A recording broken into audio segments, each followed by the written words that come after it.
በአሁኑ ወቅት በአዲስ አበባ ከተማ አፍዝዝ አደንግዝ ወይም መተት በሚመስል መልኩ ሰዎች ማንነታቸውን ስተው ንብረታቸውን ለሌባ አሳልፈው የሚሰጡበት ሁኔታ እጅግ አሳሳቢ ደረጃ ላይ ደርሷል። ይህ ጉዳይ በሁለት መልኩ ይታያል። በባህላዊ መንፈሳዊ እምነትና በዘመናዊ ኬሚካላዊ ወንጀል ወይም የሳይንስ እይታ። በጥንቃቄ እንዲረዳን ጉዳዩን በሰፊው እንደሚከተለው ተንትኘዋለሁ። አንደኛ፣ በሳይንሳዊ እይታ አፍዝዝ አደንግዝ ወይስ ኬሚካላዊ ማደንዘዣ? አዲስ አበባ ውስጥ የሚፈጸሙ አብዛኞቹ ዝርፊያዎች ዋነኛው ተጠያቂ ስኮፖላሚን የተባለ መድኃኒት እንደሆነ ጥናቶች ያመለክታሉ። ይህ መድኃኒት በዓለም አቀፍ ደረጃ የዲያብሎስ ትንፋሽ ወይም ዴቪልስ ብሬዝ በመባል ይታወቃል። ወንጀለኞች ይህን ዱቄት መሳይ መድኃኒት በሰውየው ፊት ላይ ይረጩታል። በወረቀት ላይ አድርገው እንዲነበብ በማድረግ ያስተነፍሱታል ወይም በመጠጥ ውስጥ ይጨምሩታል። መድኃኒቱ ወደ ሰውነት ሲገባ አእምሮ ውሳኔ የመስጠትና የማመዛዘን አቅሙን ሙሉ በሙሉ ያጣል። ሰውየው ነቅቶ ይታያል፣ ይሄዳል፣ ይናገራል። ነገር ግን እንደ ሮቦት የታዘዘውን ሁሉ ያደርጋል። ሌባው ባንክ ሄድና ያለህን ብር አውጥተህ ስጠኝ ቢለው እንኳን ሰውየው ያለምንም ጥያቄ አውጥቶ ይሰጣል። ቤት ወስደህ ንብረትን አስረክብ ቢለውም እንዲሁ ያደርጋል። መድኃኒቱ ሲለቀው ግን ግለሰቡ ምንም ነገር አያስታውስም። ሁለተኛ፣ በባህላዊና መንፈሳዊ እይታ መተትና ድግምት። የኢትዮጵያ ባህል ውስጥ አንድን ሰው በመተት በማፍዘዝ የሚደረግ ዝርፊያ ረዥም ታሪክ አለው። ይህ አብዛኛው ከክፉ መናፍስትና ከአስማት ጋር ይያያዛል።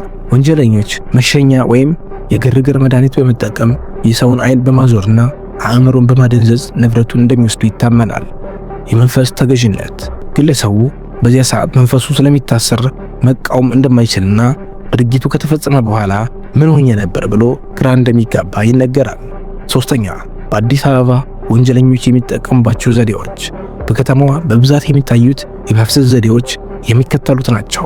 የመጀመሪያው አድራሻ ጠያቂዎች ሲሆን እባክህ ይህን አድራሻ አንብብልኝ ብለው ወረቀት በማቅረብ መድኃኒቱን እንዲያሸቱት ማድረግ። የሎተሪ ወይም የሽልማት ሰበብ። ሎተሪ ደርሶኛል እባክህ ላይ በሚል ግርግር በመፍጠር አእምሮ ማደንዘዝ። ትራንስፖርት ውስጥ በታክሲ ወይም በባጃጅ ውስጥ መሐረብ በማርገብገብ ወይም ልብስ ላይ ቆሻሻ አለ በማለት ጠጋ ብሎ መድኃኒቱን መጠቀም። ካፌዎችና መጠጥ ቤቶች ውስጥ ባለማወቅ መድኃኒቱን በመጠጥ ውስጥ መጨመር። አራተኛ፣ ራስን የመከላከያ መንገዶች ወይም ጠቃሚ መመሪያዎች። ይህ ዘመቻና ዝርፊያ እንዳይደርስብህ የሚከተሉትን ጥንቃቄዎች አድርግ። ርቀትን መጠበቅ። መንገድ ላይ የማታውቀው ሰው በጣም ጠጋ ብሎ ሲያናግርህ ወይም የሆነ ነገር ሲያሸትህ፣ በተለይ ፊትህ አካባቢ እጃቸውን የሚያንቀሳቅሱ ሰዎችን ተጠንቀቅ። ወረቀትና ስልክ አለመንካት።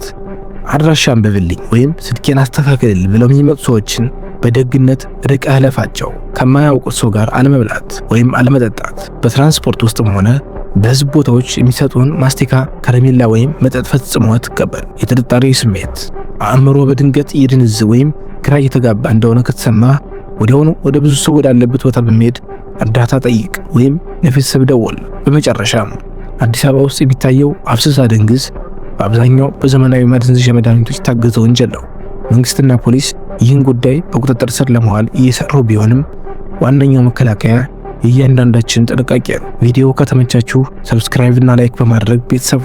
በቀጣይ እስክንገናኝ ቸር ሰንብቱ።